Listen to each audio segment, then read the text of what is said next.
Être célibataire est-il synonyme de solitude? C'est ce qu'on va voir aujourd'hui dans cette vidéo, un thème qui fait beaucoup parler puisqu'aujourd'hui on parle beaucoup de solitude et on parle beaucoup de couple en parallèle. Faut-il être en couple?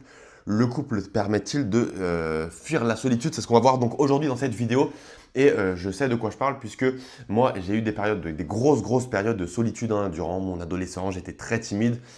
Durant mes années de jeune adulte, quand je travaillais seul, je travaillais encore seul, mais c'est vrai que je travaillais seul à la maison, seul avec l'ordinateur, et je me suis senti très seul. Et aujourd'hui, je suis sorti de la solitude alors que je suis célibataire. J'ai une très bonne vie sociale alors que je suis célibataire. Donc aujourd'hui, je voudrais vous montrer qu'on peut tout à fait avoir une bonne vie sociale, être épanoui socialement tout en étant célibataire. Autrement dit, on ne dépend pas d'une personne, on ne dépend pas de la vie de couple pour sortir de la solitude. Alors attention, gros disclaimer, je ne dis pas que le couple c'est mauvais pour tout le monde, bien au contraire, je ne dis pas que le couple ne peut pas avoir de bienfaits pour vous si aujourd'hui vous êtes célibataire. Il y a des gens qui ont des projets de vie typiquement, de fonder une famille, de trouver un partenaire de vie et tout ça, ça peut être très bien pour un paquet de choses. La seule chose que je veux vous dire aujourd'hui, c'est que ce n'est pas forcément en trouvant un partenaire, ce n'est pas forcément en vous mettant en couple si aujourd'hui vous êtes célibataire que vous allez obligatoirement sortir de la solitude. Bien au contraire, attention à ne pas mettre trop de pression sur votre partenaire potentiel si aujourd'hui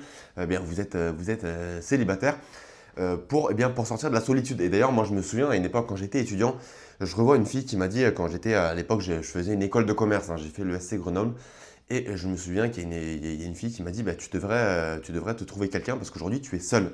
Mais ne pas avoir de partenaire, être célibataire, ça ne veut pas dire être seul, ça veut dire effectivement être célibataire. Mais on peut tout à fait avoir une très bonne vie tout en étant célibataire.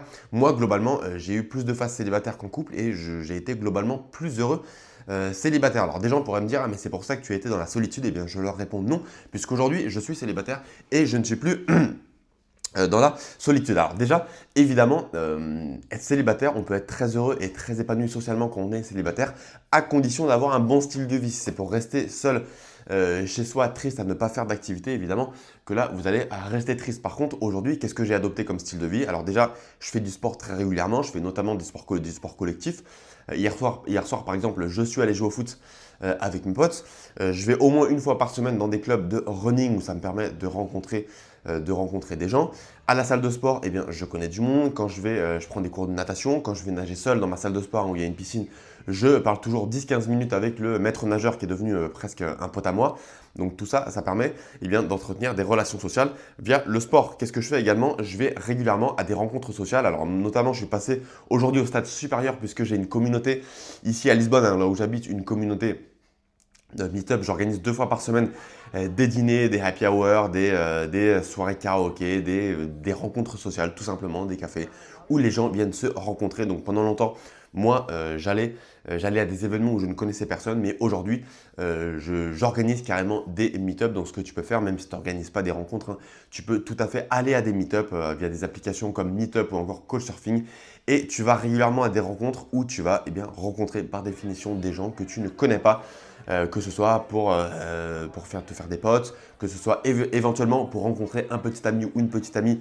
Si aujourd'hui tu es célibataire et que tu veux rencontrer, toujours est-il que même si tu es célibataire, tu peux avoir une vie sociale bien épanouie en allant à des événements régulièrement pour rencontrer des gens. Et évidemment, tu as tes proches, tes amis proches aussi, avec qui tu peux faire des événements, avec qui tu peux faire des déjeuners, des dîners, avec qui tu peux aller te balader. En fait, c'est vrai que pour retourner au thème du couple, aujourd'hui, les gens sont de plus en plus isolés de par le monde digital, de par les ordinateurs, de par l'intelligence artificielle, de par toutes les applications qui nous permettent de faire tout à la maison, tout à la maison. Et aujourd'hui, c'est vrai qu'on a besoin de prétexte. Les gens ont besoin d'un contexte, les gens ont besoin d'une raison pour socialiser. Donc c'est vrai que quand vous avez vos proches, par définition, c'est vos proches. Donc vous avez la légitimité de l'appeler pour pouvoir aller se balader, pour aller vous balader ou aller dîner. Quand c'est un ami à vous, vous avez une raison, vous avez le contexte pour lui envoyer un message et lui dire « Ok, allons nous balader ou allons dîner ». Quand vous allez faire du sport, vous avez une raison pour aller socialiser, pour aller donc faire une activité sportive, mais pour vous retrouver en présence d'autres personnes. Quand vous allez à un meet-up, vous avez évidemment, c'est l'objectif du meet-up, de la rencontre sociale, vous avez un prétexte, vous avez une raison pour aller socialiser et pour aller vous retrouver en contact avec des gens. Et le couple, clairement, c'est une raison. Quand vous avez, je sais pas, vous avez une petite copine ou un petit copain, vous avez évidemment une raison, donc le couple, pour vous rencontrer, pour aller vous balader, pour aller dîner ou pour vous retrouver à la maison, pour regarder un film. Et donc, évidemment, quand vous êtes célibataire, vous n'avez pas cette raison du couple, vous n'avez pas ce prétexte du couple pour envoyer un message à quelqu'un et voir cette personne plusieurs fois par semaine et vous connecter. Aujourd'hui, parler à quelqu'un dans la rue quand on ne le connaît pas, eh bien c'est bizarre, vous allez passer pour un fou. Ce qui est dommage d'ailleurs, parce que moi je trouve que on peut tout à fait connecter avec des gens sans aucune raison. On peut tout à fait, quand on prend un café, au restaurant, en se baladant, eh bien moi ça m'est arrivé de parler à des gens de façon contextuelle évidemment, pas en arrivant comme un malade mental et en paraissant bizarre, mais voilà, sur contextuel, je sais pas, vous êtes assis à un café et il fait beau et vous dites à la personne, mais il fait beau aujourd'hui. Tout simplement, ça peut paraître bateau. Certaines personnes pensent que ce sont que les fous qui parlent aux gens qu'ils ne connaissent pas, mais bien au contraire, vous avez de très belles rencontres à faire de façon purement hasardeuse et contextuelle, au café en bas de chez vous, au restaurant, en vous baladant ou avec le voisin dans l'ascenseur. Alors évidemment, si vous discutez 10 secondes, vous n'allez pas créer une vraie conversation, vous n'allez pas créer une vraie connexion comme vous pouvez le créer dans une relation de couple. Toujours est-il que si vous êtes célibataire, vous pouvez commencer à créer des connexions de façon purement contextuelle avec des gens que vous ne connaissez pas. Ça commence par des petits mots, ça commence par quelques secondes, ça se traduit par des conversations de quelques minutes et ensuite vous pouvez même échanger les numéros pour vous revoir. D'ailleurs, mon ex-petite copine, une brésilienne, une relation qui a eu il y a 3-4 ans maintenant, il y a 2022, donc il y a 4 ans maintenant, le temps passe vite, eh bien ça s'est fait dans un bar avec un eye contact, je lui ai adressé la parole, on a commencé à parler et ensuite on est sortis ensemble. Toujours est-il qu'on on s'est côtoyé pendant plusieurs semaines sans être en couple officiellement et ça s'est très bien passé et c'est vrai que socialement, eh bien, c'est quelque chose qui permet bien d'être plus épanoui. Autrement dit, je pense qu'on peut tout à fait être célibataire et ne pas être dans la solitude. Donc attention aux gens qui pensent que eh bien, en étant célibataire, on est seul et en étant en couple, on est forcément épanoui socialement. Je dirais même qu'il y a des couples, moi je le vois autour de moi, bien, des gens qui se sentent seuls alors qu'ils sont en couple. Pourquoi? Car leur relation de couple n'a plus de sens. Ils ne sont plus heureux, ils ne sont plus épanouis avec le partenaire qu'ils ont. Alors que je vois des personnes comme moi, célibataires, qui sont très épanouis socialement et qui ne sont pas dans la solitude. Donc effectivement, ne pas être dans la solitude, c'est pas simplement être entouré de gens ou parler à des gens, c'est surtout avoir des connexions profondes. Ça peut être avec vos proches, ça peut être avec vos amis, ça peut être avec votre partenaire si vous êtes en couple. Mais sachez qu'en couple, vous n'avez pas toujours des connexions profondes. Il y a énormément de gens qui sont en couple, qui n'ont plus rien à se dire, qui ne sont plus heureux, qui sont même très malheureux avec leur partenaire, qui n'ont d'ailleurs plus aucune vie intime, qui n'ont d'ailleurs plus aucune vie intime, vous m'avez compris, avec leur partenaire, alors qu'il y a des célibataires qui ont une vie intime très épanouie, très active. Moi, clairement, c'est mon cas, je ne m'en cache pas, et qui ont aussi de très bonnes connexions avec leurs amis, avec leurs proches, avec leurs potes du football, du club de running, de leur sport de raquette ou de leur cours collectif, leur cours de danse à la salle de sport, peu importe.